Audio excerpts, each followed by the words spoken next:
acompañan a esta nueva charla virtual programada por Asia San Ignacio, esta tarde con el tema de la reorganización empresarial como una alternativa frente a la crisis económica y social. Saludamos entonces a todos los que esta tarde nos están acompañando en este momento, que también se encuentran. Estamos en este momento también permitiéndole el acceso a varias personas que no hicieron la inscripción previamente, entonces lo estamos haciendo mientras yo hago esta presentación. Les decía entonces que vamos a tener un tema que tiene que ver mucho con el derecho y con el tema comercial en este momento, la reorganización empresarial como una alternativa frente a la crisis económica y social que ha generado el tema de la pandemia por el COVID-19 en este momento. Y este tema lo va a dirigir esta tarde el abogado Gustavo Gómez Giraldo con base en la ley 116 y en los decretos de ley 560 y 772. Para quienes nos acompañan por primera vez, pues les damos una bienvenida muy especial y les queremos compartir que esta es nuestra charla número 45 por plataformas virtuales, las cuales hemos venido desarrollando desde el mes de abril y que hemos venido encontrándonos por este medio 2 veces por semana. Así que sea también la ocasión para agradecer a todos los que nos han acompañado asiduamente en todos nuestros encuentros. Les decía que nuestros encuentros virtuales los hemos venido desarrollando. Voy a esperar que pase este avión. Desde que comenzó el aislamiento obligatorio en el mes de abril y se han convertido en un espacio y en un canal para compartir los pensamientos, expresiones, conocimientos y hobbies de la comunidad en general, y que nada, lo que se expresa en estas charlas, en nada compromete el pensar ni el proceder de los directivos de Asia San Ignacio ni de la asociación como tal.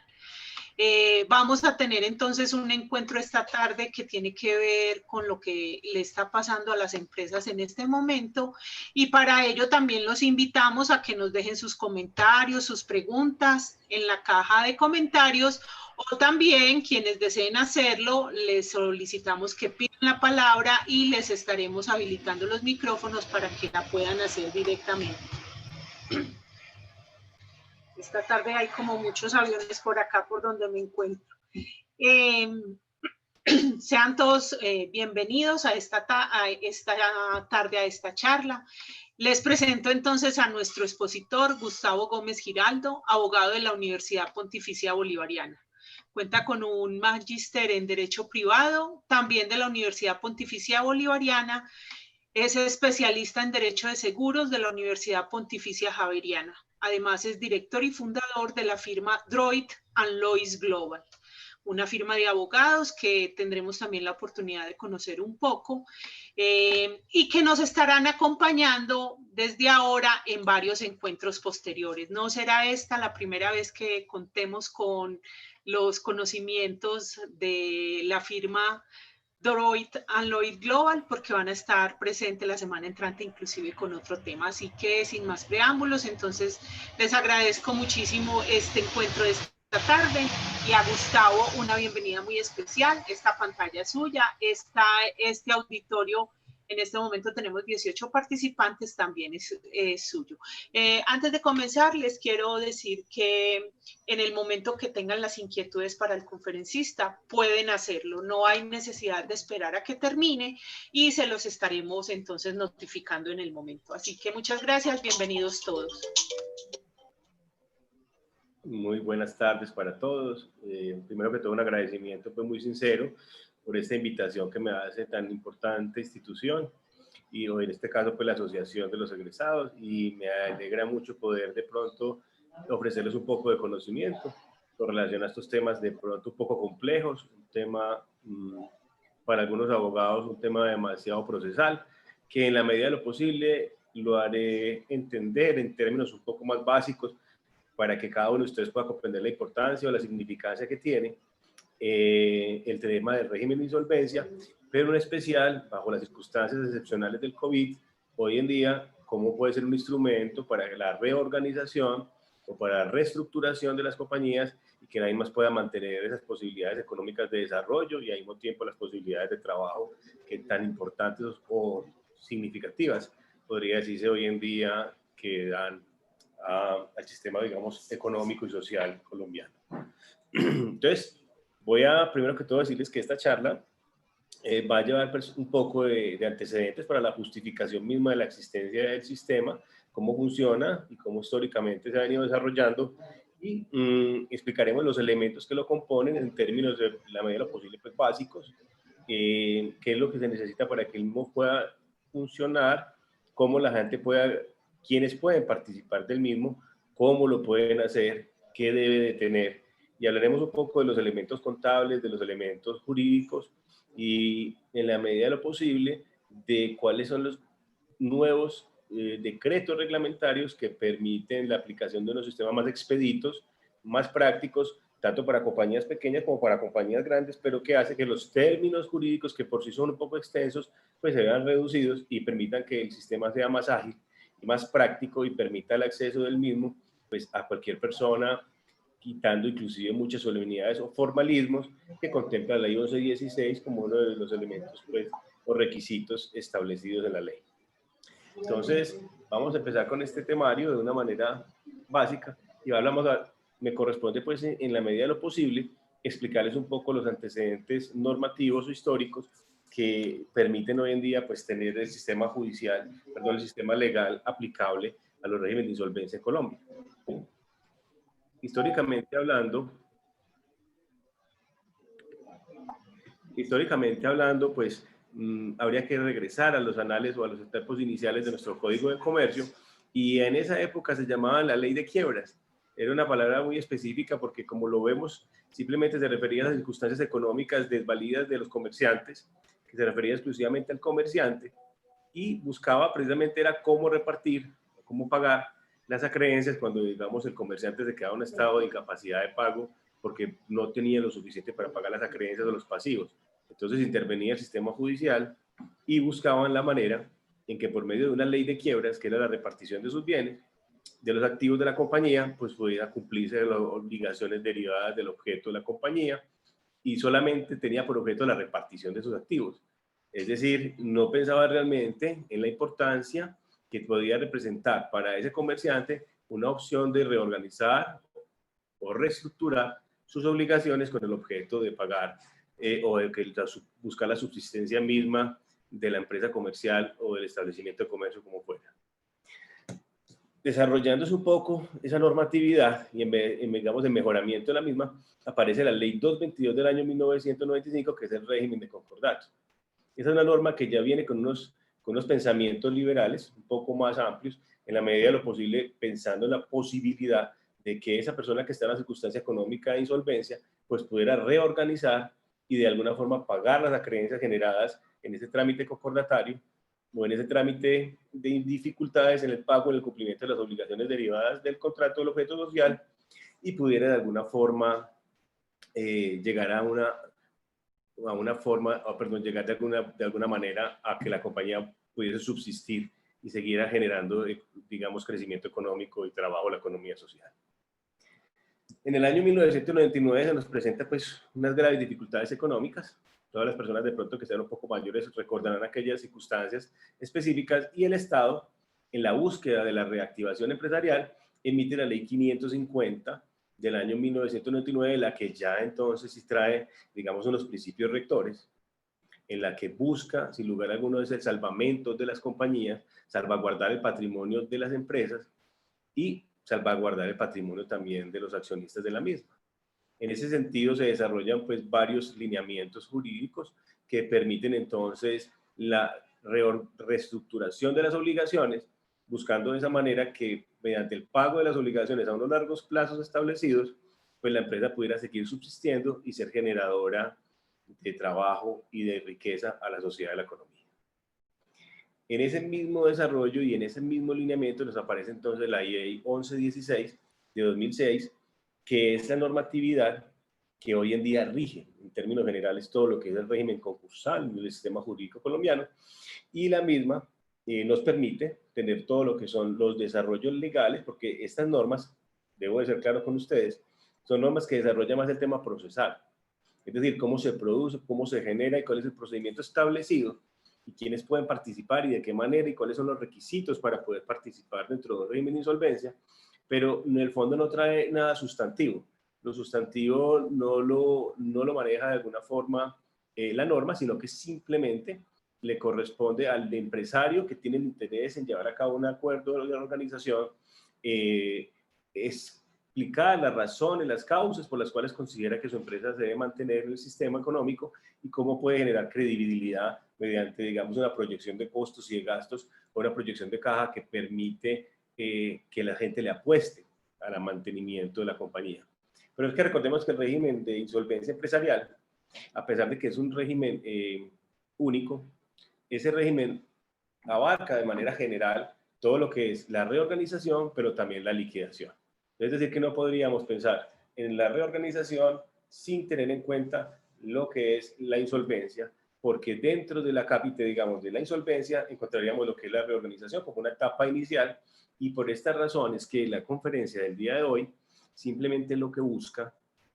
es hablar de lo que es la reestructuración o la reorganización empresarial para efectos que sería una cápite o un capítulo dentro de la insolvencia, y no quisiera hablar del tema liquidatorio porque albergo la esperanza y creo que todos los empresarios, en la medida de lo posible, si conocen de las normas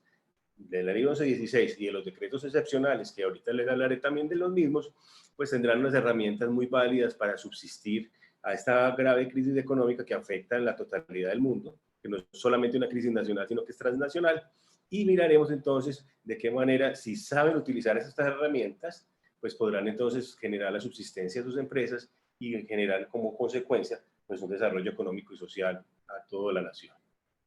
Aparecen entonces con la circunstancia excepcional del COVID-19 unos decretos reglamentarios que buscan específicamente es acortar los procedimientos establecidos, hacerlos de una manera más asequible al público mediante la utilización de los sistemas digitales, pero adicionalmente también nos permite acortar tiempos, acceder por medios digitales, pero que se presentan herramientas que facilitan la subsistencia de la empresa. Entonces, por ejemplo, cuando dentro de los procesos naturalmente, dentro de la ley 1116, pues no se le permite el levantamiento de ciertas medidas cautelares, en este caso se van a autorizar el levantamiento de ciertas medidas cautelares para poder desarrollar el objeto, inclusive la utilización de recursos económicos que antes quedaban congelados, en este caso a un porcentaje de los mismos se le autorizará la liberación para que ese comerciante pues pueda de alguna forma desarrollar el objeto de su negocio y de allí de esa manera poder continuar generando la creación empresarial. Vamos entonces a continuar ya un poco más directamente sobre lo que nos interesa en la conferencia del día de hoy, que sería la insolvencia en términos generales. Esta introducción la hago simplemente como una especie de abrebocas. La idea es no cansarlos con ninguna clase de argumentación histórica, jurídica, pero consideraría que es importante que sepamos cómo ha sido la trayectoria de estos regímenes de insolvencia en el sistema legal colombiano, para que de alguna forma ustedes tengan un abrebocas que les permita criterio de interpretación dependiendo de la, digamos, de la normatividad que a lo largo de esta exposición pues van a ir conociendo. Voy a intentar que la exposición no sea tan legalista, tan formal en términos de aplicación de artículos de la ley, y voy a colocar casuística en determinados momentos explicando cómo funciona para que ustedes puedan de alguna forma entender básicamente cómo es el sistema y cómo se debe aplicar. Les pido el favor que en la medida que yo esté hablando, si de pronto no me estoy expresando de una manera clara o de pronto no están entendiendo o tal vez alguno de los puntos que estoy tocando les interesa directamente y tiene una pregunta en ese instante, pues para que no perdamos el hilo conductor, pues lo hagamos, prefiero que lo hagamos de una vez para que dentro del desarrollo de esa pregunta de pronto se les sirva a los demás expositores para que profundicen de pronto esa idea y puedan salir con claridad todos los elementos que hoy vamos a tocar. Entonces les permito pues sin ningún inconveniente que puedan levantar la mano y Carol, que es la encargada como de la logística, se encargará entonces de darnos comunicación y podremos ejercer las preguntas que a consideración tengan. No les dé pena. Sí.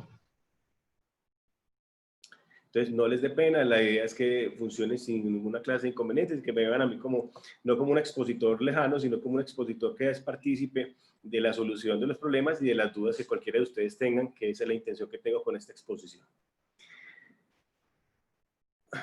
Hablamos de insolvencia y muchas veces nos preguntamos qué es la insolvencia. Pues debo de ser muy honesto con ustedes en advertir que la norma no trae la definición de insolvencia. Nos dice cuáles son los elementos en determinado, inclusive el desarrollo histórico de las causales de insolvencia también se ha modificado, pero para mantenernos sobre la línea conductora, podríamos decir que la insolvencia es ese estado de incapacidad o esa evidente cesación de estado de incapacidad de pago o una cesación en el pago de los mismos. La ley colombiana, pues hoy en día la ley 1116 nos dice que tendríamos que tener por lo menos 2 obligaciones con más de 60 días en mora o tener procesos judiciales en curso también en morosidad para el cobro, pues para que se configure como tal. Adicionalmente,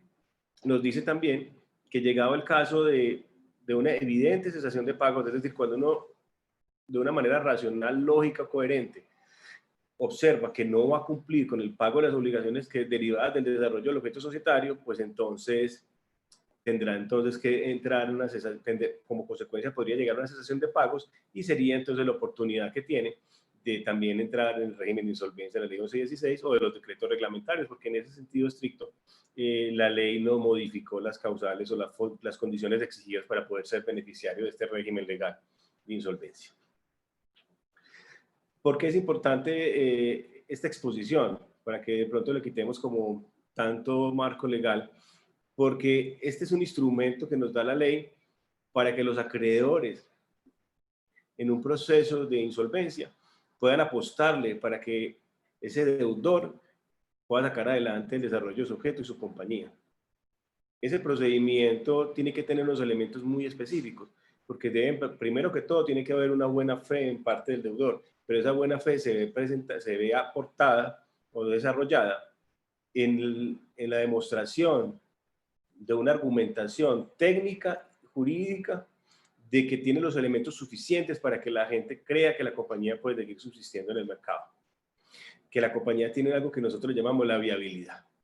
Y le llamamos viabilidad es que cuando se suman todos estos elementos contables, matemáticos y jurídicos, se puede de pronto evidenciar que cumpliendo estas formalidades y estos requisitos establecidos en la ley, uno estaría dispuesto a apostar. Entonces, estos acreedores que conforman una junta de acreedores con una calificación y graduación de créditos, estarían dispuestos en hacer unos votos, en hacer una apuesta de creer que ese comerciante, con la estructuración que está presentando, pues tiene viabilidad para el desarrollo de la compañía y por lo tanto entonces le apuestan más bien a tener que soportar el proceso liquidatorio, que sería el resultado al que se llegaría si se llegara a abortar o si llegase a demostrar que el proceso de reorganización no va a ser capaz de cumplir las funciones o las razones de ser, pues entonces continuaría el trámite liquidatorio, cuyo único objeto es simplemente el pago de las acreencias conforme a la calificación y graduación de créditos, que ahora les explicaré de qué se trata, y entonces esos acreedores simplemente recuperarían pasiblemente una parte de sus pasivos, y eso sería grave porque dentro de la calificación y graduación de créditos, pues hay unos créditos prioritarios o preferenciales que serían los llamados a quedarse con la mayor parte del patrimonio y que por lo tanto, según la calificación establecida, dejaría a algunas personas sin la posibilidad de recuperar sus acreencias y entonces sería por lo tanto la pérdida total de su patrimonio. En esta clase de apuestas siempre hay que conciliar o transar en la medida de lo posible. ¿Por qué? Porque estamos ante unos estados de circunstancias excepcionales, o circunstancias diferentes, donde la posibilidad de pago evidentemente se puede ver frustrada y le corresponde entonces a los acreedores, dentro de un análisis económico coherente, pues determinar si lo más interesante o lo más viable es creer que esa compañía saldrá a flote y por lo tanto podrá recuperar la creencia, en algunos casos castigada sin los intereses, en la mayoría de los mismos, o en su defecto, más bien votar porque la empresa se vaya para una liquidación, porque consideran que es más eficiente recuperar su patrimonio en la cuantía que le podría llegar a corresponder. Entonces, esa es la razón de ser del régimen de insolvencia en la etapa del acuerdo de reorganización. Y vamos entonces a entrar en el tema de alguna forma un poco más específico, que sería hablar entonces de lo que sería el proceso de reorganización. Repito entonces, para que todos aquellos que tengan dudas vayan aclarando su pensamiento, que el régimen de insolvencia es como el capítulo, es como el libro completo, y la reorganización es un capítulo dentro de ese libro que lo que busca siempre es que la compañía objeto o la persona natural comerciante que está dentro de esa insolvencia, pues pueda mantener el desarrollo de su objeto societario o el desarrollo de su actividad económica y no tenga que verse abocada al proceso liquidatorio, que en los procesos liquidatorios pues son costosos, de una parte porque siempre habrá de por medio los costos del trámite del liquidador y los costos de avalúos, en algunos casos cuando no se ponen de acuerdo con la valoración de los activos,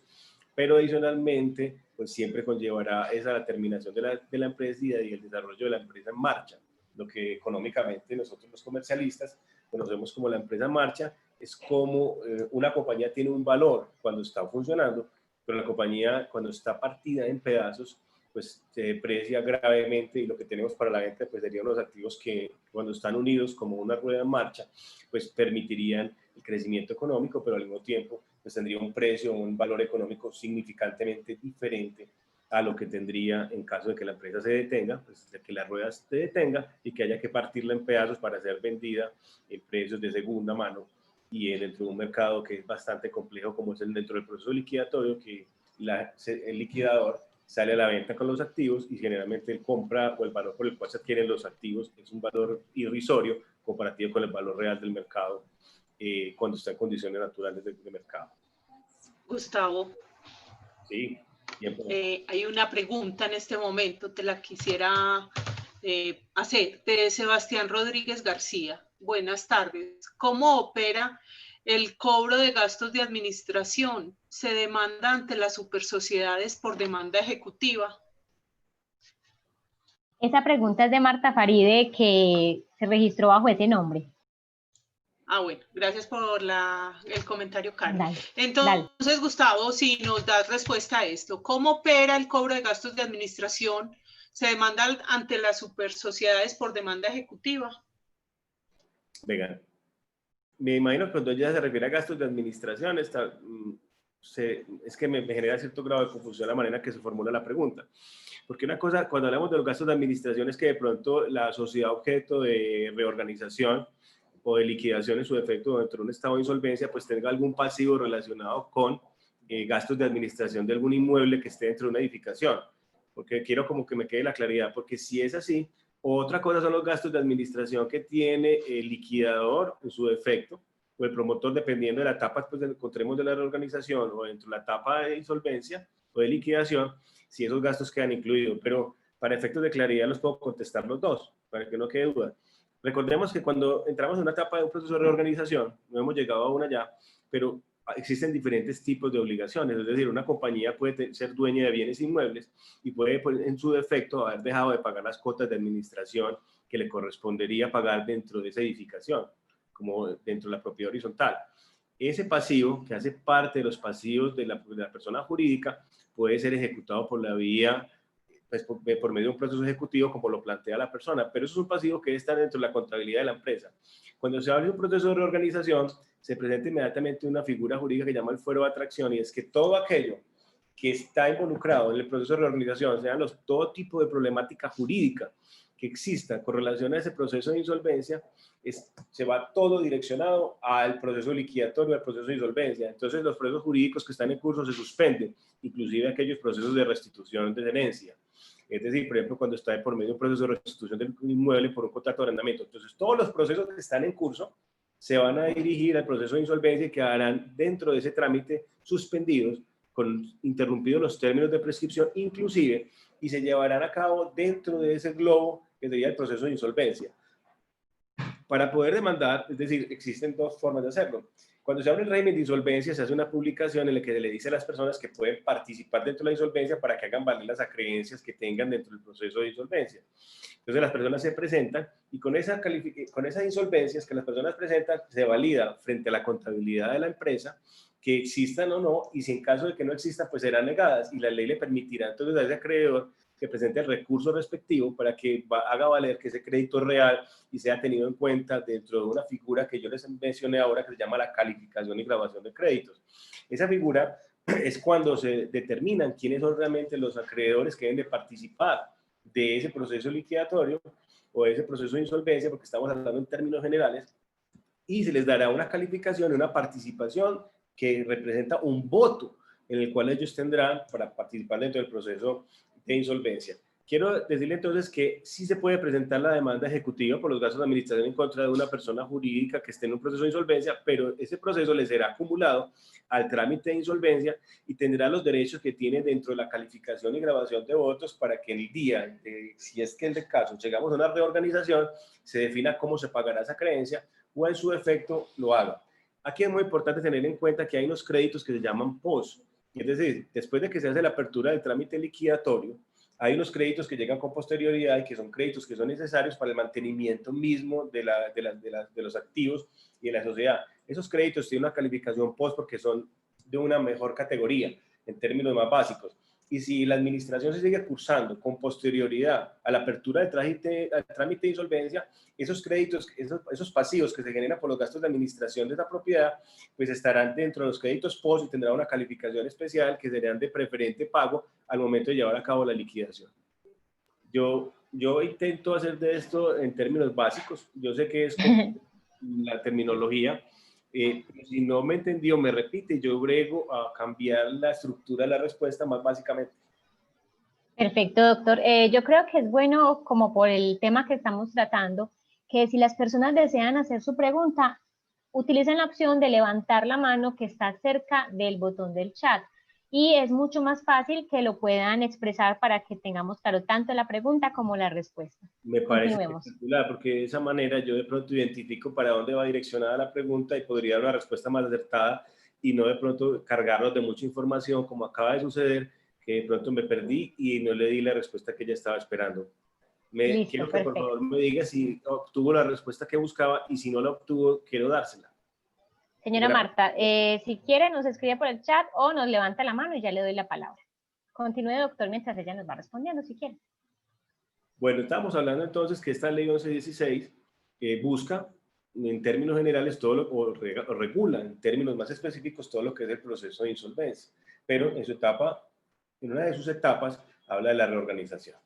Y esa reorganización es que realmente es la que yo pretendo hoy explicarles de una manera muy básica, porque esta es la que pretende el mantenimiento de la compañía, el mantener el estado económico, es decir, que la compañía no se vaya para una liquidación. Entonces, vamos a llegar hasta esta etapa,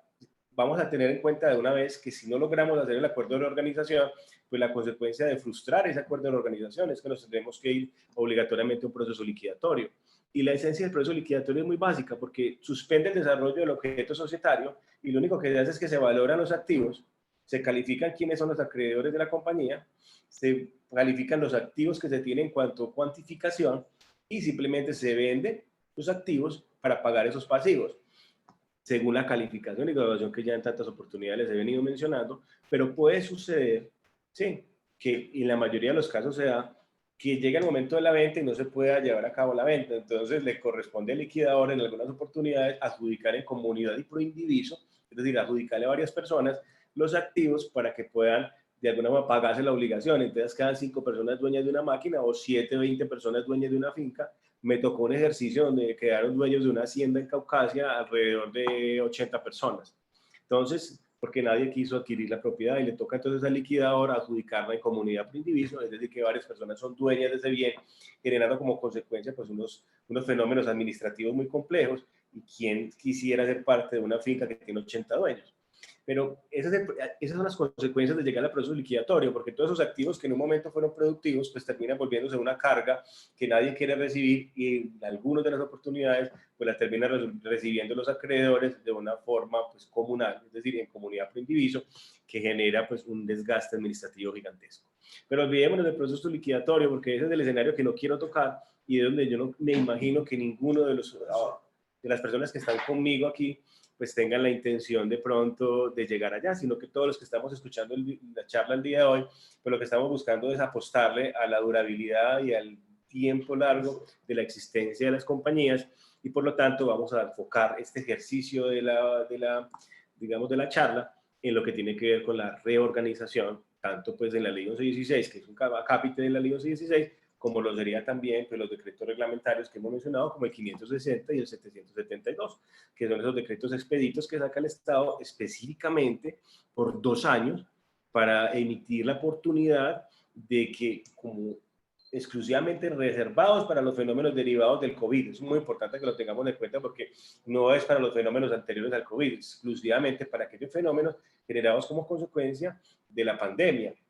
Y el Estado los emite para que ayudemos a la economía como consecuencia de esas circunstancias de la pandemia, pero no para circunstancias anteriores, porque si se trata de circunstancias anteriores, pues la competencia no radicaría en estos decretos, por decirlo en esos términos, sino que el que debe aplicarse sería la ley 1116, que en términos de tiempo es 8 meses más largo, porque cuando se emiten los decretos reglamentarios decían que por lo menos en 8 meses se recortaba el trámite de la ley 1116.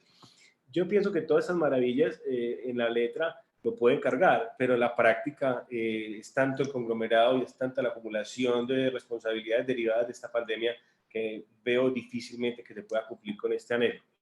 Pero lo importante es que existan las figuras, está bien que hayan sido emitidas como decretos reglamentarios y que de alguna forma pues intenten, propendan solucionar este fenómeno, digamos, este fenómeno económico y social que se genera como consecuencia de la pandemia. Entonces, miremos muy importante entonces en la ley 1116, quiénes son las personas, es decir, a quiénes se les aplica esta normatividad. Y mucha parte de lo que me refiere a la ley 1116, en términos generales, también será aplicado a los decretos reglamentarios, porque es que los decretos reglamentarios en el fondo simplemente vienen a acortar los trámites, a agilizarlos, a facilitar el acceso de los mismos, de los diferentes, de las diferentes compañías, en algunos casos hablando de diferenciación económica, porque tendré que advertirles que la ley el decreto ley 772 aplica para compañías que tengan un patrimonio inferior a 5.000 salarios mínimos legales mensuales vigentes, lo que en términos económicos llamamos como las micro o pequeñas empresas, porque busca simplemente favorecer a esas pequeñas empresas digamos, por la facilidad del procedimiento, porque es un procedimiento conciliatorio, porque aparecen de por medio de la vinculación de las cámaras de comercio y buscan agilizar el trámite, pero que cuando se trata de grandes compañías con grandes objetos, perdón, de grandes compañías con un objeto o con un desarrollo de un objeto económico significante, muy importante, pues entonces estos decretos reglamentarios pues se quedarían cortos también frente a la importancia y la cantidad de participación que como tal puede generar una gran insolvencia económicamente hablando. Entonces, entramos a mirar entonces básicamente que el proceso de reorganización está generado para atender las siguientes circunstancias, está para la persona natural comerciante. Entonces uno dice, pero esto no se refiere exclusivamente a la persona jurídica. No, también se refiere a la persona natural comerciante. Y quiero advertir natural comerciante, porque pues, el hecho de que utilice la palabra natural podrían pensar que se refiere a la persona común y corriente. Este decreto ley 1116 y todas estas normatividades de los decretos reglamentarios que he venido mencionando no se aplica a la persona natural no comerciante. El Código General del Proceso reglamentó el procedimiento establecido para la persona natural no comerciante, por lo tanto ese tema no será objeto de la charla el día de hoy, podría ser objeto de una charla en otra oportunidad. ¿Qué puede pasar con las personas naturales, como cualquiera de nosotros, que entra en una circunstancia de cesación de pagos o de incapacidad de pagos y que pretende sanear su cartera o pretende sanear su buen nombre para salir nuevamente al comercio? De ese procedimiento lo conozco, en la firma lo hemos tenido. En Colombia pues funciona de una manera más lenta de lo que yo quisiera, porque los Estados Unidos le llamaban la ley de quiebras a las personas en que entran en esos estados de incapacidades, sanean su historia crediticia y vuelven nuevamente al ruedo para arrancar nuevamente una historia económica nueva, olvidándose lo que sucedió en los tiempos anteriores. Este fenómeno que acabo de mencionar en Colombia lo regula el Código General del Proceso y permite también, a lo mismo que el régimen americano, porque eso es una copia del régimen americano, que las personas saneen completamente su historia crediticia o su historial crediticio y puedan empezar nuevamente a salir al mercado para poder generar una nueva oportunidad económica. Esta regulación es interesante dentro de los términos naturales yo diría como los elementos naturales de los regímenes de insolvencia, tanto de persona natural como comerciante, pues siempre irán acompañados de esa determinación de cuáles son los pasivos y de la calificación de lo mismo, porque los pasivos se califican dependiendo de las condiciones establecidas en el Código Civil, llamadas como las graduaciones o las calificaciones o prioridades de las obligaciones derivadas de las personas. Es decir, que las acreencias no se califican de la misma manera. Podríamos decir en términos básicos que hay acreencias que son especiales o que son preferenciales. Por ejemplo, las obligaciones laborales en el régimen legal colombiano tienen una calidad de preferenciales. Es decir, una obligación de un trabajador está por encima de una obligación de la DIAN, pero la DIAN es una obligación también, o digamos todo lo que es impositivo, tanto a nivel nacional o departamental o municipal, también tiene una preferencia. Entonces uno diría, en la calificación y graduación de créditos, primero están las obligaciones laborales, pero también aparecen las obligaciones derivadas de los pagos de impuestos, impositivas, tributarias. Y estas obligaciones entonces también tienen una calificación especial. Entonces están en un grado que sería en el primer grado y después vienen unas calificaciones posteriores que uno dice, pero entonces la prenda de la hipoteca, que son una garantía reales, ¿qué clase de calificación tendría? Entonces se podría decir, venga, es que la prenda de la hipoteca tiene una calificación especial porque ostentan una garantía real y por lo tanto entonces son preferenciales dentro del proceso liquidatorio. Y estas personas entonces entrarían en el segundo lugar. Y uno dice, pero nosotros que hemos aportado la materia prima que sirve de base para la construcción del producto, ¿por qué razón estaríamos nosotros entonces? ¿Dónde quedaríamos entonces? Entonces le dicen, ustedes que tienen esa calificación, venga para que queden en el tercer lugar. Y aparecen entonces un término que uno escucha mucho en la calle que se llama quirografarios, y yo diría que serían, llamémoslo en términos básicos, los últimos de la cola. Entonces serían todos aquellos que a los que no se le tiene ninguna preferencia, ni que la ley le ha permitido ninguna preferencia tampoco, bien sea contractual, derivada pues, de un contrato de prenda de hipoteca, o en su defecto derivada de la misma ley. Entonces estas personas que aparecen ahí en esa calificación y grabación de créditos tienen una cantidad de subdivisiones. Yo no caí en cuenta, porque la verdad es que es un poco pesado, pero para las próximas, lo que pasa es que yo sé que ustedes no son abogados, pero yo generalmente traigo la muestra de cómo queda una calificación y graduación de créditos, porque eso tiene una subdivisión, una subcalificación, y aparecen entonces los porcentajes de votos. Es decir, esa calificación y graduación a la vez representa una capacidad en el voto, en las decisiones que se van a tomar. ¿Por qué hablo en esos términos? Y quiero ser claro con todos ustedes. Porque es que cuando nosotros estamos en un acuerdo de reorganización, en el fondo lo que tenemos que hacer es vender un producto. Es vender el producto de que somos capaces y que tenemos una empresa que es viable, que a pesar de que hemos pasado por unos momentos de insolvencia, por unos momentos de incapacidades, pero tenemos un proyecto que es ganador. Ese proyecto hay que apostarle. ¿Y cómo se puede creer en un proyecto? Cuando traemos una oferta seria sobre la mesa, donde traemos una proyección de costos de gastos futuros, una proyección de caja, de cómo vamos a ir cumpliendo con nuestras obligaciones y qué es lo que vamos a hacer para innovar, para generar un cambio y qué fue lo que pasó. Porque me parece muy delicado en estos procesos de reorganización que mucha gente pretende reorganizar una compañía, pero ni siquiera saben qué pasó al interior de la empresa. Es decir, cuáles fueron las causales que dieron lugar a ese estado de insolvencia. Lo primero que tiene que hacer un empresario serio cuando se mete en un proceso de reorganización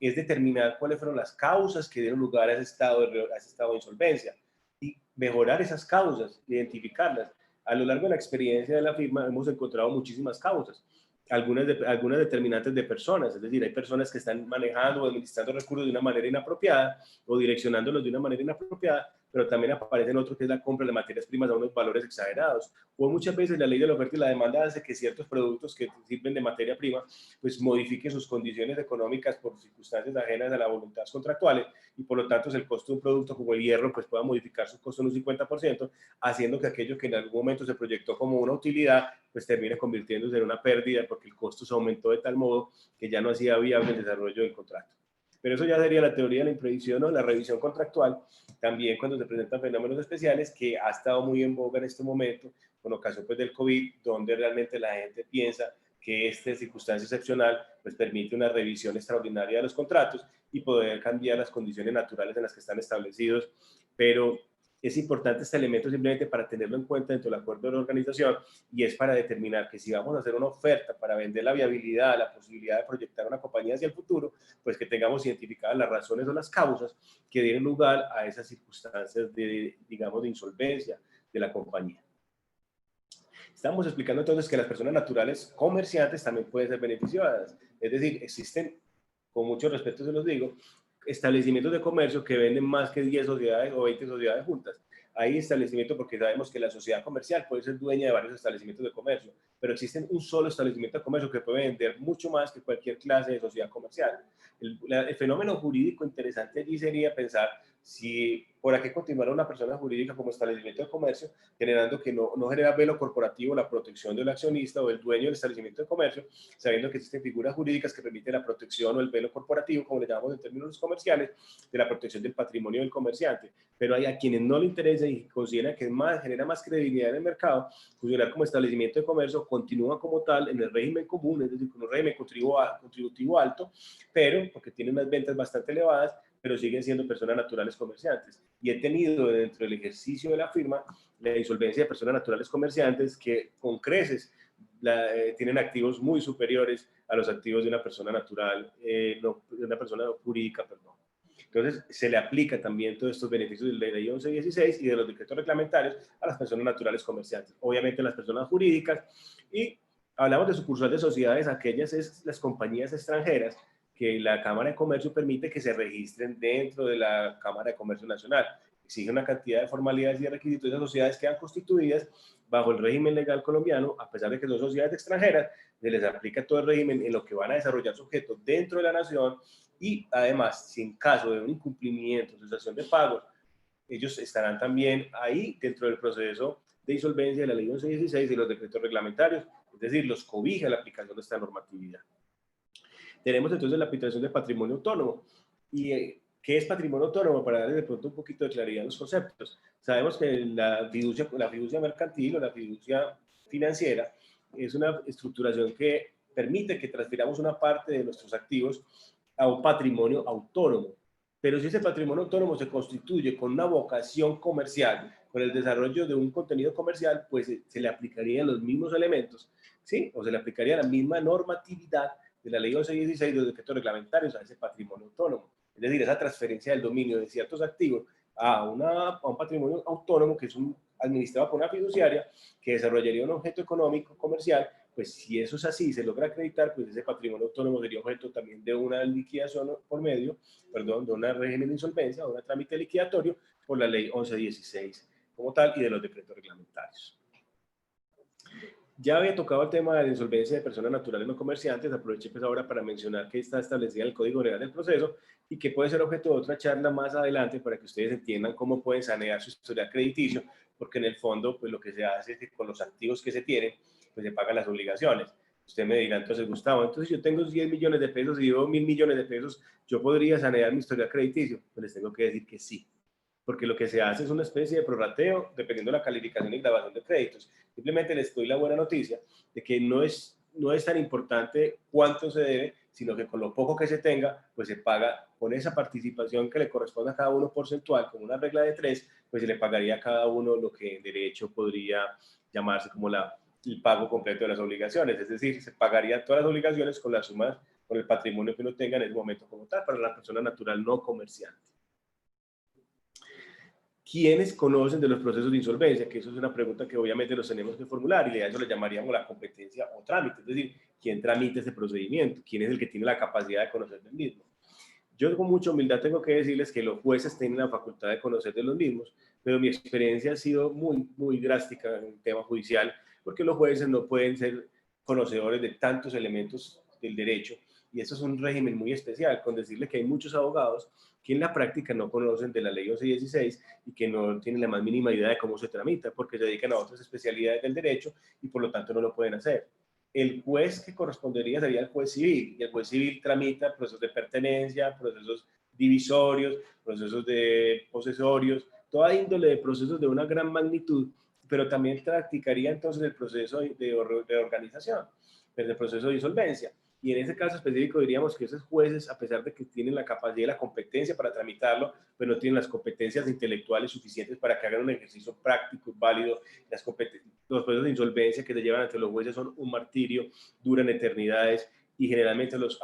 digamos que los auxiliares de la justicia que se nombran para apoyar ese proceso, pues son personas que no cumplen con las capacidades necesarias ni morales muchas veces, porque los funcionarios cuando nombran secuestros para el secuestro de los bienes o administración de recursos deja mucho que desear. Tengo que decir que por el contrario las superintendencias de sociedades pues sí lo hace bien. La superintendencia de sociedades tiene facultades jurisdiccionales, es decir que tienen para estos efectos específicos tienen la posibilidad de actuar como jueces, pero son jueces expertos en el manejo y por lo tanto mi recomendación sería siempre llevarlo allá. Pero recordemos que el proceso de reorganización todavía no estamos en la etapa liquidatoria, sino que estamos en la etapa de reorganización, de negociación, de reestructuración de las obligaciones y estamos simplemente haciendo lo que yo llamaría inicialmente la radiografía, es decir, verificando cuál es el estado económico de la compañía y con fundamento en ese estado económico poder entrar a analizar, a determinar las causantes los detonantes de ese estado de insolvencia, pero a su vez cuáles serían la forma natural de poder llegar a la solución del mismo, es decir, proyectando una forma económica de la solución del mismo. Carol, ¿me vas a preguntar algo? Sí, señor. La señora Marta tiene una duda, entonces yo voy a abrirle el micrófono a ella para que pueda preguntarle con el micrófono. En un momento, por favor. Señora Marta, le debe estar llegando una solicitud para activar su audio, por favor. Bueno, perdón, es Sebastián, pero no tiene micrófono, entonces lo va a hacer la pregunta yo misma. La duda que tiene Sebastián es, yo como acreedor puedo citar audiencia de conciliación de objeciones si veo que en el proceso de reorganización pasa mucho tiempo sin que se informe algo de la fecha de pagos. Sebastián hace preguntas sobre temas a los que aún no hemos llegado, entonces me obliga a explicar un poco esa pregunta para colocarlos a todos en contexto, porque él es un hombre, veo que es una persona que conoce el tema, porque la pregunta ya implica haber llegado a una etapa procesal posterior, ¿verdad? Entonces, vamos a dar la respuesta en el sentido de que hay que aclarar que cuando se presentan los pasivos, yo lo mencioné pues de una manera muy, digamos, muy superficial, pero entonces voy a ver cómo lo profundizo un poco para que los demás puedan entender. Sucede lo siguiente. En esta clase, en este proceso de reorganización, digamos que el mayor conflicto, la mayor dificultad que se presenta normalmente, pues tiene que ver precisamente con la existencia o no de los pasivos o en la cuantía de los mismos. Por ejemplo, yo cuando abro la etapa donde manifiesta que me voy para un régimen de insolvencia, pues hay una etapa en la que se tiene que presentar las personas que tengan acreencias. Necesitan los acreedores para que se hagan partícipes, ¿verdad? Esos acreedores que se hacen partícipes llegan allá al proceso como tal y presentan sus acreencias. Puede suceder que existan diferencias entre el deudor que está insolvente y el acreedor. Y entonces no se ponen de acuerdo en el valor de la obligación, en el capital y en los intereses. ¿Quién resuelve estas circunstancias? Ya estamos hablando de cómo se resuelven las diferencias que existen entre el valor de la deuda, entre deudor y acreedor, en el valor de la misma o en el valor de los intereses o en lo demás. Entonces aparece el superintendente, que delegado, digamos, dependiendo de la ubicación o del trámite donde esté ejecutando, y el superintendente nos podría resolver esa circunstancia de manera tajante, emitiendo una decisión definitiva. Pero tenemos que tener en cuenta que el decreto 560 y el decreto 772 traen la posibilidad y están reglamentándose, porque aún no están reglamentadas, de unos nuevos trámites muy especiales, y me valdría la pena mencionarlo porque me parece que es algo muy importante y muy diferente a lo que se ha venido pensando. Entonces, las cámaras de comercio se pretende que se van a crear, sí, unas especies de árbitros, son árbitros, no especies, no, los árbitros no como unas especies de jueces que van a tener la facultad de determinar, de calificar y de determinar, porque también puede haber diferencias en la calificación, eso me olvidó mencionarles, puede haber diferencias en la valoración y en la calificación del crédito también. Entonces, estos créditos que les acabo de mencionar, estos decretos reglamentarios, aparecen conciliadores, pero aparecen también árbitros que van a ser nombrados y que bajo un sistema expedito pues van a poder obtener un nombramiento para que ellos resuelvan de plano esas diferencias que existan entre el deudor insolvente y el acreedor en cuanto a la calificación, la graduación o el valor de la obligación que no se ha podido colocar de acuerdo. Entonces, no sé si de pronto la pregunta como representa tanta importancia en la esfera del proceso liquidatorio, si a Sebastián le haya quedado resuelta la duda o si no la ha podido resolver para aclarársela mejor. Sí, doctor, muchas gracias.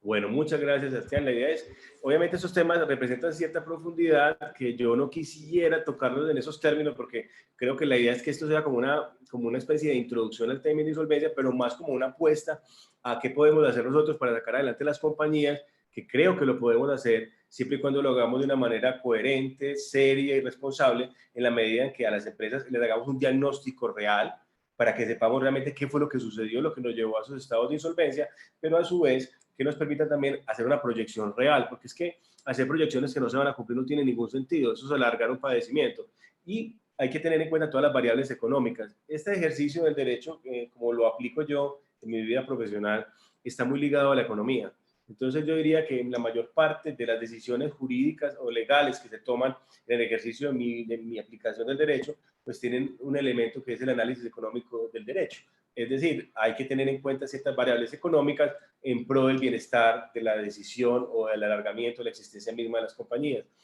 Uno no puede tomar decisiones en este caso específico sin hacer un análisis sensato económico, porque es que aquí lo que estamos hablando es de economía en el fondo. Estamos hablando es cómo permitir que esa persona jurídica pues se mantenga. Inclusive en términos muy especiales, hablando del decreto 560 y el 772, tendría que decirles que por primera vez se ha llegado a pensar inclusive que los accionistas, dueños de las compañías, no son tan significantes, que la verdadera importancia radica en la compañía misma y permiten dentro del proceso de reorganización,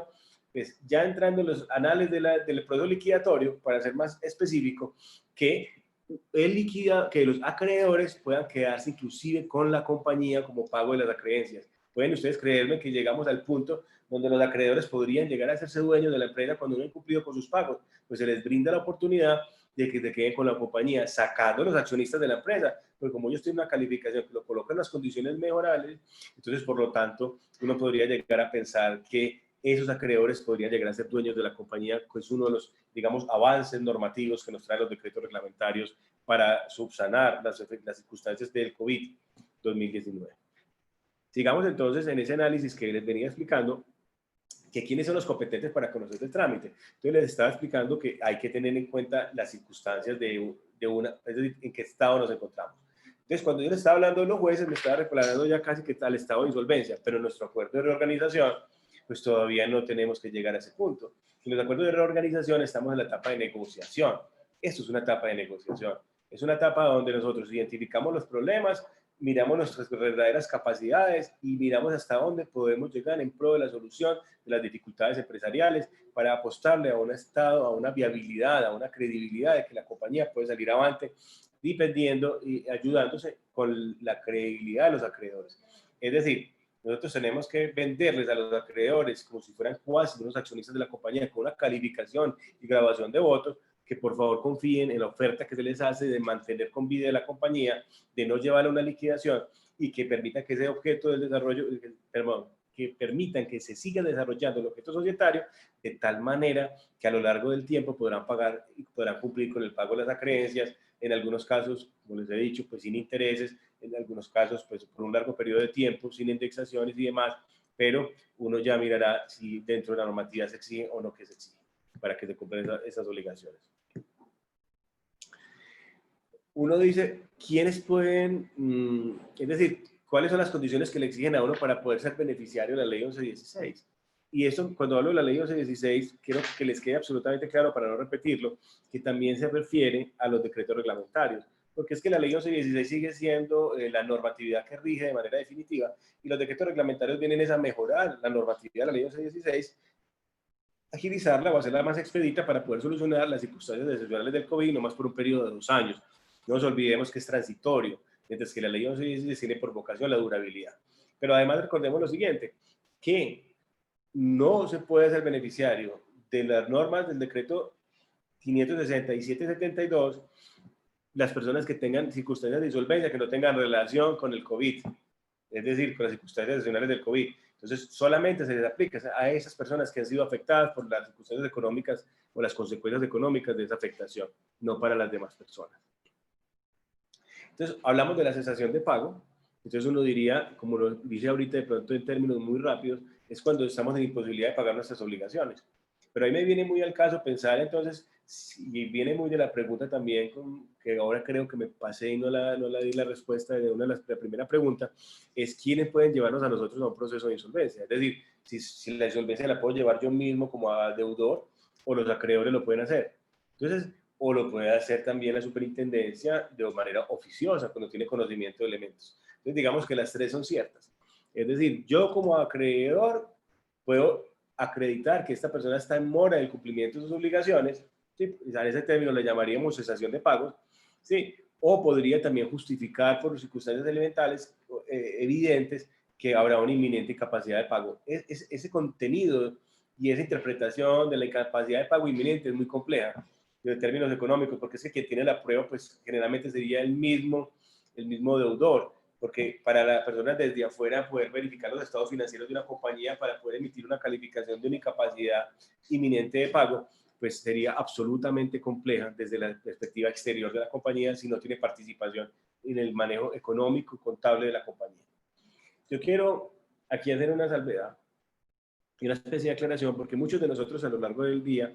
escuchamos que hablan de las NIF, normas internacionales financieras, ¿sí? Y la gente las escucha y las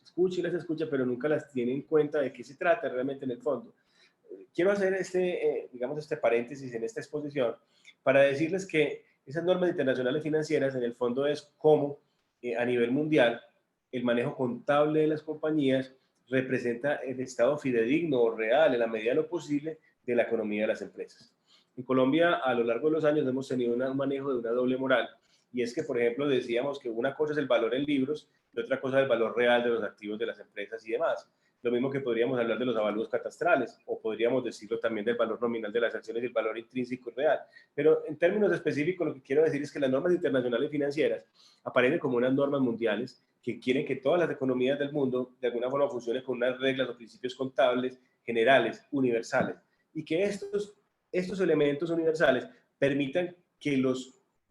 estados financieros de las empresas sean un fiel reflejo de su situación económica, no como sucedía anteriormente, que los estados financieros simplemente una cosa era lo que aparecía en el estado financiero, otra la realidad económica de la empresa. Entonces, esas normas internacionales financieras es cómo se adapta al sistema mundial para que las contabilidades de las empresas tengan unos principios rectores universales que permitan que ese estado financiero, es decir, cuando uno presenta esos balances, cuando uno presenta los diferentes elementos en los que se estructura la contabilidad de la empresa, pues sean en realidad un reflejo de la situación económica de la misma y no que sea algo diferente como tal. Entonces, es muy importante que tengamos en cuenta que en este manejo del proceso de reorganización y en el de insolvencia, que si llegado el caso y se frustra la etapa de reorganización, pues es significante y muy, muy importante que se tenga una contabilidad legalmente establecida, cumpliendo con todos estos lineamientos establecidos en la ley, para que también genere credibilidad. Es imposible pensar en la recuperación de una compañía que no tenga una contabilidad que genere credibilidad o que sea fidedigna al estado de la empresa.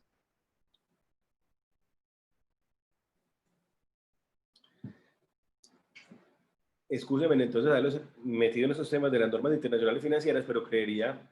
que era importante que lo conocieran a la luz de lo que se nos representa esta clase de procesos.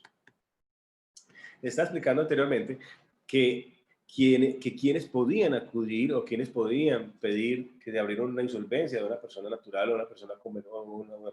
jurídica, y hablábamos de que podía ser de tres formas. Entonces estaba la persona natural, ¿sí? Estaba la persona, los acreedores pueden presentar y acreditar que hay un incumplimiento de los pagos. Está la persona misma, es decir, el deudor evidencia que va a estar en una incapacidad de pagos o está en mora, ya hay una cesación efectiva de los pagos y ya tiene procesos judiciales y tiene una morosidad superior a 60 días en varias obligaciones crediticias, obligaciones financieras, obligaciones económicas, y acredita su situación y solicita la intervención de un proceso de liquidación o proceso de insolvencia. O en su defecto, si de oficio la superintendencia evidencia que se están dando los elementos que ponen en riesgo esa situación económica de la compañía, pues podría de oficio también abrir el trámite de insolvencia. Entonces, de esa manera es que podemos llegar allá para que lo tengamos muy claro. Cuando nosotros llegamos allá, hay que cumplir unos requisitos formales. Es decir, ¿qué es lo que se tiene que hacer? ¿Qué es lo que tenemos que presentar? Cuando nosotros vamos a ir a un proceso de esta índole. Es decir, lamentablemente, podríamos decir que la legislación colombiana, por efectos de nuestra herencia jurídica del derecho civil europeo o derecho escrito, hace que todo lo que nosotros desarrollamos cumple con un montón de requisitos y de solemnidades, y encontraríamos entonces que los requisitos formales para poder llevar a cabo una presentación de un acuerdo de reorganización, pues tiene que cumplir los siguientes elementos. Y miren qué tan importantes son todos estos elementos, porque vienen a ser de alguna forma una especie de conclusión de lo que he venido expresando a lo largo de esta conferencia y cómo la ley termina reduciendo estos elementos que para mí pues son los que realmente son necesarios a la luz de poder creer en la viabilidad de una compañía. Entonces hablaríamos del primero de ellos, son los 5 estados financieros básicos de los 3 últimos ejercicios. Esto es lo que me refería ahora con las normas internacionales financieras y tiene precisamente que ver con el hecho de que si la contabilidad está legalmente realizada, pues esta es la que nos permite hacer el análisis histórico y mirar las posibles causas o razones que dieron lugar pues, a encontrarnos en un estado de insolvencia. Los mismos estados financieros, pues no los mismos, los estados financieros también al día, para nosotros poder entender qué es lo que está sucediendo al instante, no a nivel histórico, porque uno hace un análisis histórico, cuando uno aprende a manejar o a entender los estados financieros, pues ellos le dicen mucho a uno, ellos expresan en sí mismos la historia económica de la compañía y uno de ellos puede llegar a muchas conclusiones. Además que algunos de ellos, señores, recuerden que vienen comentados por el revisor fiscal y nos permiten entonces entender ciertas circunstancias económicas del interior de la empresa que para cualquier persona, diría yo, pues presenta relevancia en la medida en que si le demuestran el camino a seguir o lo que fue lo que sucedió al interior de las compañías que dieron lugar a su insolvencia. Obviamente hay que tener un inventario de activos y de pasivos, que acuérdense de lo que les estaba diciendo. Puede suceder en la mayoría de los procesos de insolvencia, yo observo que se actúa de manera transparente y cuando se presentan estos activos y pasivos, pues lo que determina uno es demostrando cómo es el estado, la fotografía de qué es lo que se tiene y qué es lo que se debe al momento de la apertura del régimen de insolvencia, que es fundamental, a efectos de una proyección económica futura para poder decir cómo es que vamos a pagar esas acreencias que tenemos con los diferentes partícipes del proceso de insolvencia. El flujo de caja en términos sencillos, porque estas palabras son muy técnicas, sería en definitiva que cuál es el aporte, el dinero que se tiene y cómo es el movimiento del dinero dentro de la caja de la compañía. Es decir, permanentemente están entrando y saliendo recursos y cómo sería ese movimiento del recurso económico, del flujo de dinero, que hoy en día inclusive es tan significante que la valoración de empresas se desarrolla con ese flujo de caja. Anteriormente no le damos la insignificancia o la importancia que daba, pero hoy en día el flujo de caja nos permite inclusive cuantificar y es el método que se está utilizando para saber la valoración de empresas, que antaño la gente valoraba las compañías comerciales por el número de activos que tenía o activos fijos, por llamarle inmuebles. Hoy en día eso no tiene ninguna relevancia, la valoración de empresas se desarrolla con el flujo de caja de la compañía. Y ahí viene entonces lo que llamamos el plan de negocios de la reorganización. Entonces, ¿cómo es que vamos a nosotros a lograr aportar un proyecto que es creíble? Es el plan de negocios, es decir, ¿qué es lo que vamos a hacer para poder subsanar esos defectos que se presentaron y cómo vamos a lograr que la gente crea en este desarrollo de la compañía hacia un futuro cercano o un futuro lejano? Porque tengamos en cuenta que esos procesos pueden tener 5 años y podrían llegar a 10 años de duración, es decir, uno podría llegar a refinanciar o reorganizar, reestructurar las obligaciones hasta por 10 años. Inclusive un poco superior si las partes a sí mismo lo acuerdan. Lo que pasa es que no puede, recordemos que esa etapa es una etapa de conciliación, de transacción, es decir, las partes en sí mismas son las que llegan a ese acto de voluntad. Solamente nos veríamos abocados a un proceso, digamos, conflictivo, es cuando no estemos de acuerdo en la valoración de los activos, en la calificación y graduación de los mismos. De los pasivos también, de los activos no de los pasivos. Ese proyecto de calificación y grabación de créditos es como decir, de una vez le estamos diciendo a la gente, este es mi estado de los últimos 3 años, este es mi estado al día de hoy, esto es lo que tengo de activos y pasivos, esto es lo que tengo en mi flujo de caja, esto es lo que yo proyecto hacer, y esta es la cantidad, esta es la calificación y grabación de votos, es decir, esto con lo que usted va a poder votar en mi proyecto si es que lo quiere hacer. ¿Sí? Y aquí me parece que me falta un elemento, si no estoy mal, que es, permíteme, yo lo reviso porque me parece que me está faltando un elemento.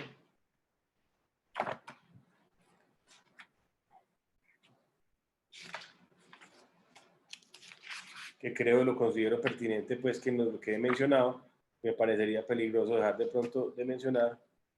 un elemento que es significante.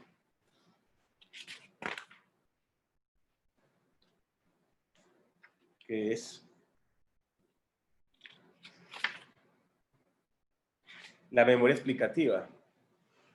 Ah, no, ya ahí estaba, qué pena con usted, no lo expliqué, pero ahí estaba, era la memoria explicativa de las causas generadoras de la crisis. Creo que ahora ya se los había mencionado en la medida de lo posible, que la primera condición para que realmente se presente un cambio dentro de la compañía es que se reconozca cuáles fueron las causas que dieron lugar a ese estado de crisis económica generada pues, por una razón que cada empresa tiene sus propias causas y cada cual sabrá cómo funciona en determinado momento. Ya esta parte del trámite les venía explicando cómo se puede solicitar, ¿verdad? Y el contenido de la solicitud, estos elementos que yo les acabo de explicar,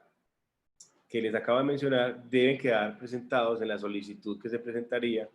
ante la Superintendencia de Sociedades si uno pretende pues, abrir el trámite de insolvencia y buscar un acuerdo de reorganización con los acreedores. Es muy importante que sepan que después de presentada la solicitud, como se los venía planteando, pues entonces aparece o se genera unas consecuencias, unos efectos en la vida jurídica, y es que los trámites jurídicos que se vienen desarrollando en los diferentes despachos judiciales, pues tendrán que suspenderse y tendrán que venirse todos y acumularse dentro del trámite de insolvencia y quedarán suspendidos hasta que se ejecute como tal. Pero también es cierto que inmediatamente estos suspenderán los términos de prescripción. ¿Qué son términos de prescripción? Yo creo que todos los días escuchamos esos términos, pero no los hemos podido entender. Estos términos de prescripción es que las obligaciones, así como nacen, también mueren. Y con el paso del tiempo, la ley castiga, digamos, el descuido, la negligencia de no ejecutar esos derechos que tenemos como tal. Y si usted no hace uso de ese derecho, entonces se le fallece, se le desaparece esa posibilidad jurídica de poder ejecutar, de poder cumplir, de poder exigir el cumplimiento de ese derecho por usted haber dejado transcurrir el tiempo y no haberlo ejercido. Es una especie de castigo legal a la negligencia o el descuido de no haber ejercido las acciones de protección de sus derechos cuando tenía usted la oportunidad de hacerlos y no lo hizo por una simple omisión o por un acto de negligencia. Entonces, cuando se presenta el trámite de insolvencia, los procesos ejecutivos, todos los procesos inclusive de restitución de tenencia, como lo había mencionado, y toda clase de procesos que estén girando en cursos de esa persona natural o de esa persona jurídica, se acumulan y vienen todos y quedan juntos en ese proceso liquidatorio o ese proceso de insolvencia, pues que aún no ha llegado al liquidatorio porque estamos hablando de sus etapas iniciales, donde hablaríamos de la etapa de reorganización, que es exactamente lo que hemos venido tratando a lo largo de esta charla. Ese procedimiento establecido en esto es de la siguiente manera. Les voy a hacer un pequeño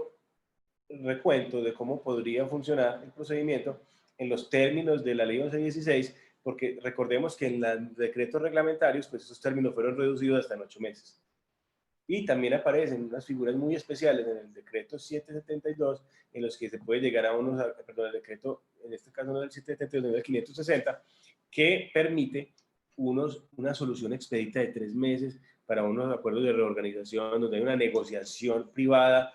con los acreedores, es decir, nos permite que nosotros citemos a los acreedores, nos sentemos en una mesa de negociación y lleguemos con ellos a un acuerdo de reorganización. Y ese acuerdo se presenta directamente al superintendente para que le dé la aprobación. Si existen dificultades, pues nos lo devuelven y tendremos que renegociar los acuerdos como tal. Digamos que ese acuerdo y el acuerdo de reorganización tienen sus elementos estructurales una semejanza con lo que acabamos de plantear como las solicitudes para la apertura del trámite, los documentos y los requisitos establecidos. Pero en ellos hablaron los juramentos de cumplimiento de unas obligaciones y de unos deberes morales y éticos que son obligatorios y que deben quedar ahí en ese acuerdo de reorganización. Es interesante conocerlos. Yo pienso que si algunos de ustedes de pronto tienen un interés superior o un interés más profundo con relación a los temas que estamos tratando el día de hoy, pues no duden en mandarnos un correo electrónico o en hacer una comunicación con nosotros y les facilitaremos si lo necesitan alguna especie de ejemplo práctico de cómo es que funcionan estas cosas, pues como esto es, digamos, pan de todos los días en el desarrollo de estos líderes del derecho en el tema societario, les podremos facilitar. El procedimiento, como les he venido explicando a lo largo pues, de la exposición, y a pesar de que yo no debería llegar hasta la parte final del proceso liquidatorio, pues hablar de insolvencia, hablar de reorganización y no hablar de insolvencia, pues es incompleto, porque es que la reorganización es una acápite, una parte dentro de ese posible proceso de liquidación. Digamos que la insolvencia es la etapa posterior, perdón, la etapa liquidatoria, dentro del acuerdo de insolvencia o dentro del proceso de insolvencia, la etapa de liquidación es la segunda etapa cuando no se logra la reorganización o la reestructuración de las obligaciones y por lo tanto entonces nos toca llevar a ese proceso de liquidación. Pero entonces hagamos el ejercicio práctico de una manera no muy compleja para no hablar de términos porque están establecidos los términos que están en la ley 16 y los términos que están establecidos en los decretos reglamentarios. Si bien existen unos cuadros comparativos que son básicos, pero que colocarlos de presente a ustedes les generaría una confusión más grande, pero si alguien lo pretende tener, yo podría hacerles o facilitarles esos cuadros que permiten ver las diferencias de los términos establecidos. Eso sí advirtiendo que el papel lo puede con todo, porque en la vida real, en la práctica del ejercicio del derecho, esos términos no se están cumpliendo y le digo que ninguno de los procesos míos, ni ninguno de los ejercicios de la firma se están cumpliendo los términos establecidos en los códigos, siempre se están alargando más. y no mal haríamos en culpar pues, a los funcionarios, sino que el sistema judicial pues, tiene un retraso de más de 50 años en capacidad de profesionales y demás. Entonces, no podemos culpar en ese momento, sino el hecho de que seamos un país un poco retrasado en esos temas de jurisdicción o de justicia. Entonces, es importante tener en cuenta entonces que con todos estos elementos que se hacen, se presenta y puede que a uno lo admita, pero también puede rechazarle. Le dicen a uno, le rechazamos de plano. Entonces, la consecuencia del rechazo, ¿cuál es? Si a mí me rechazan de plano, no es que haga efecto de tránsito a cosa juzgada. Es decir, no es que me estén negando el derecho, puedo volver a presentarlo cumpliendo los requisitos. Pero es que hay veces que yo he notado que hacen las solicitudes de una manera tan informal y tan incompleta que definitivamente pues, es imposible llegar a entenderla. Entonces, ¿qué hace el superintendente o el juez en su momento? Pues simplemente lo rechaza de plano, le dice, no, usted no, yo no entiendo absolutamente nada que usted me presentó aquí, no cumple con ninguno de los requisitos establecidos en la ley. Puede suceder que me inadmita, me dice, hombre, lléname estos requisitos, dame la claridad en estos conceptos, me inadmite y queda abierto el trámite de apertura con las consecuencias que les acabo de advertir. Abierto el trámite de insolvencia, pues se suspenden todas las obligaciones en el sentido de que todas quedan atraídas a este procedimiento y todos los procesos que están en curso entonces se tienen que venir para que estén establecidos acá. Una vez queda establecido, digamos, y se hacen las publicaciones y demás para que la gente que se crea con derecho a presentarse se haga, pues uno presenta, diríamos, una calificación y graduación de créditos provisional.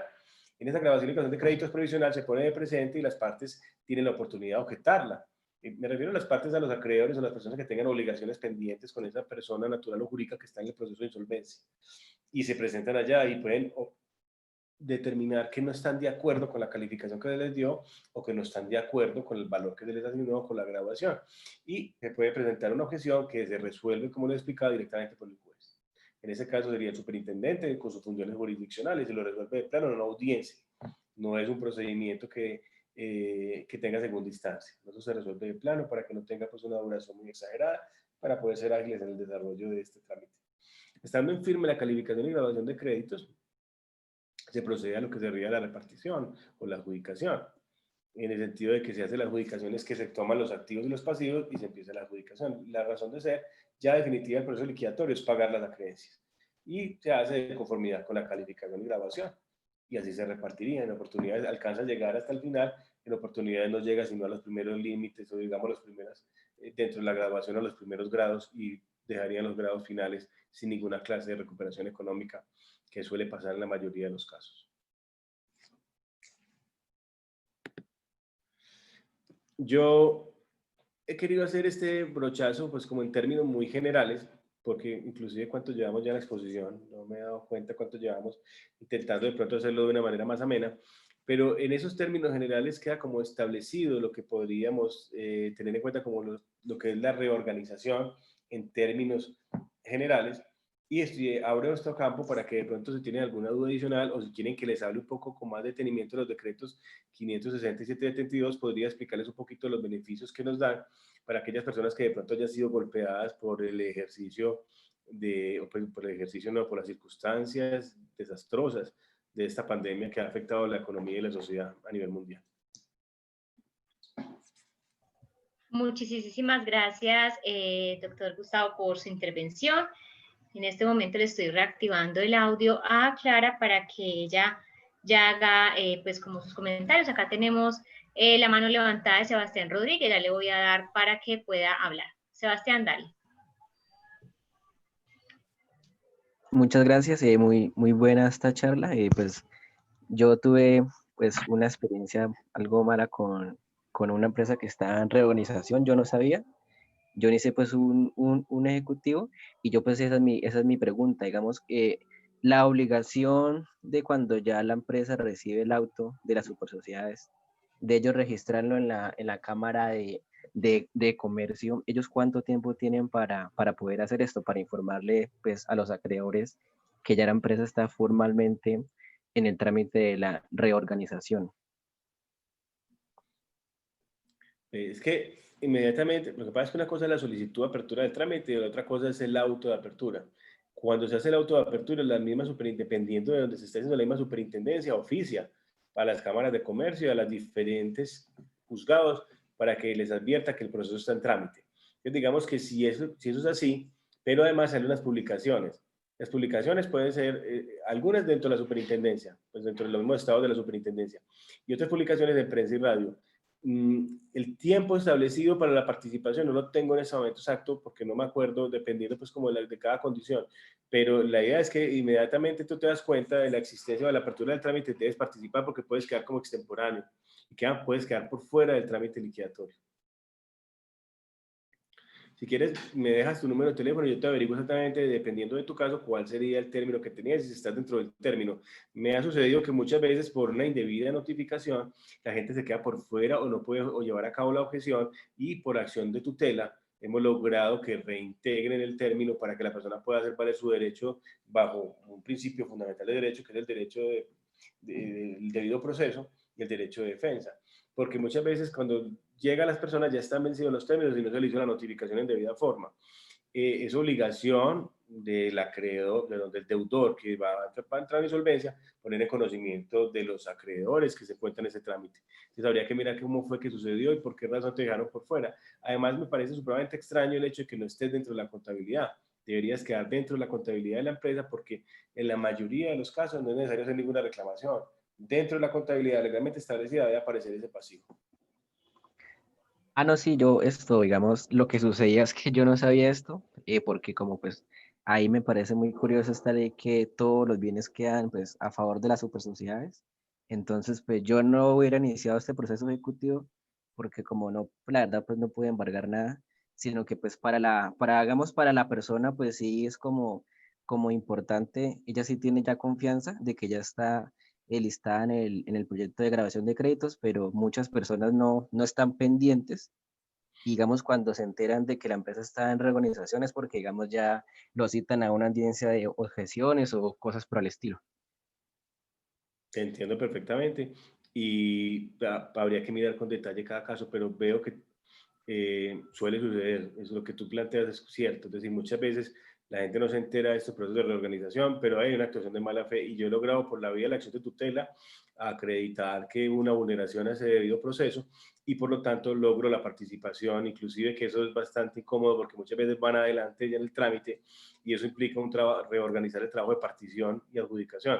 Es decir, he encontrado circunstancias en las que ya están adjudicados los activos y cuando a los acreedores, cuando llega la participación nuestra pidiendo la vulneración del debido proceso y aparecemos entonces con posterioridad, les toca reconstruir el trabajo de adjudicación. Muchísimas gracias, doctor. También le dije a Sebastián que si él desea dejar sus datos de contacto, lo puede hacer en el chat privado con usted para que tengamos seguridad en los datos. También le hacemos la invitación a... ¿Perdón? Me acabo de acordar que Sebastián tenía una pregunta Sí. que tenía un poco de extensión. Y era que Sebastián decía que de pronto los acreedores utilizan eso para, o perdón, que la superintendencia pues entonces toma las medidas cautelares sobre la totalidad de los activos. Realmente todo queda por cuenta de la superintendencia y lamentablemente inclusive aquellas acreencias que tienen preferencia como la prenda de la hipoteca, pues sus preferencias desaparecen en el sentido mismo del registro porque todo queda por cuenta de la superintendencia. Simplemente que en la calificación y grabación de créditos tendrá una prioridad. Pero muchos de los créditos que están ahí quedarían créditos, digamos, del consumo, créditos comunes o ordinarios, quedan como quirografarios. Y eso definitivamente pues genera la posibilidad de que en esa calificación y grabación de créditos pues su dinero no pueda ser resarcido o digamos la creencia no pueda ser pagada, cancelada o determinada. Entonces entiendo pues mucho el malestar, pero la idea es tener un buen ejercicio profesional, una persona que entienda esta materia para que haga un derecho ágil, pues para que se presente en el momento oportuno, para que lo haga valer dentro del término, pero adicionalmente si no lo hicieron porque le vulneraron su derecho, digamos, del debido proceso, pues haga las acciones correspondientes para poder restituirlo.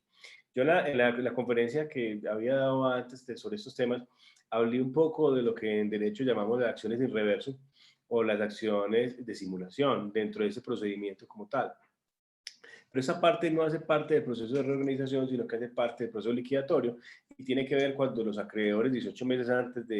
cuando los deudores 18 meses antes de la apertura del trámite de insolvencia, pues esconden, ocultan sus bienes. Entonces la ley permite que hagamos unas acciones jurídicas que buscan la restitución de esos activos al patrimonio de la sociedad.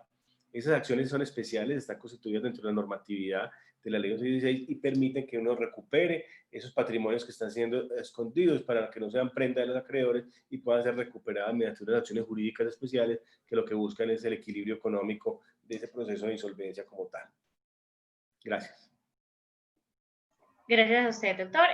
Ya voy entonces a decirle a Clara para que active su audio y haga las intervenciones finales. En este momento no tenemos preguntas en el chat. Si alguien desea hacer las preguntas, puede levantar la mano o escribirnos en el chat. Y recuerden que si desean tener la grabación de esta charla, nos pueden escribir también ahí en el cajón de diálogo sus correos electrónicos para hacerles el envío mañana del link. Y entonces abramos este espacio para que recibamos nuevas inquietudes o nuevos comentarios de las personas que están esta tarde con nosotros. Les reitero, mientras se animan, el proceso que estamos llevando a cabo en este momento con el tema del acceso a las charlas por Zoom, y es que para poder garantizar la seguridad de quienes estamos en la sala y no correr riesgos de pronto con personas que no tengan buenas intenciones, es por eso que pues solicitamos que haya como una preinscripción y solicitamos unos datos al momento de interesarse en asistir a la charla. ¿Cuáles son esos datos? Pues nombres, apellidos y correo electrónico, precisamente para nosotros tener la certeza de que no vamos a tener en la sala personas que de pronto no sean pues gratas y que esto vulnere la seguridad de todos nosotros y de la información que reposa en nuestros equipos. Entonces, pues hago como un último llamado para recibir intervenciones de los asistentes y mientras tanto, Carol, vamos invitando a la charla del jueves. Mientras la mostramos, pues esperamos que de pronto haya nuevas participaciones y también reiterarles lo que les dice Carol, y es que quienes estén interesados en recibir esta charla, la grabación, para que la puedan retomar más adelante, entonces con mucho gusto lo haremos si nos dejan sus correos electrónicos en el cuadro de diálogos. Este jueves vamos a tener un nuevo encuentro a las 4:30 de la tarde. Se trata de una experiencia también que ha sido de mucho interés para el grupo de egresados o digamos para las personas que nos han acompañado en las charlas, y es el tema de turismo. Vamos a tener una experiencia, Carol, si me puedes poner la invitación. Vamos a tener una experiencia con un ¿No la estoy viendo ignaciano. ahí? No. Discúlpame que veo voy la a ver qué pantalla está negra. pasando. Vamos a tener la experiencia con un ignaciano, él es Tomás Molina, promoción 94, y él tiene un tema para compartirnos bien interesante y es una experiencia de recorrer visitar 5 países en bicicleta en Europa. Él hizo esta experiencia y de ahí ha traído un modelo muy interesante que lo está desarrollando en este momento aquí en Medellín, que se llama, y en Colombia, que se llama Colombia Cycling. Tomás Molina del 94. Entonces los invitamos a que nos acompañen. El tema del ciclismo y el tema del turismo combinan muy bien con el perfil del egresado ignaciano, pero también quiero decirles que no es solamente para ignacianos esta charla, que si ustedes tienen el interés de asistir o alguna persona que consideren que le puede interesar el tema, lo pueden invitar. La solicitud que les hacemos sí es la misma que ya les he explicado, y es el de poderse inscribir con anticipación para nosotros tener la certeza de que es alguien que realmente se enteró por una fuente confiable. Dice Juan Camilo Tolosa que está interesado en asistir. Juan Camilo, ¿en asistir es en recibir esta charla o en asistir a la charla del próximo jueves? Por favor, nos aclaras, que no me queda muy clara lo que quieres comentarnos. No sé si fue que Juan Camilo ya salió.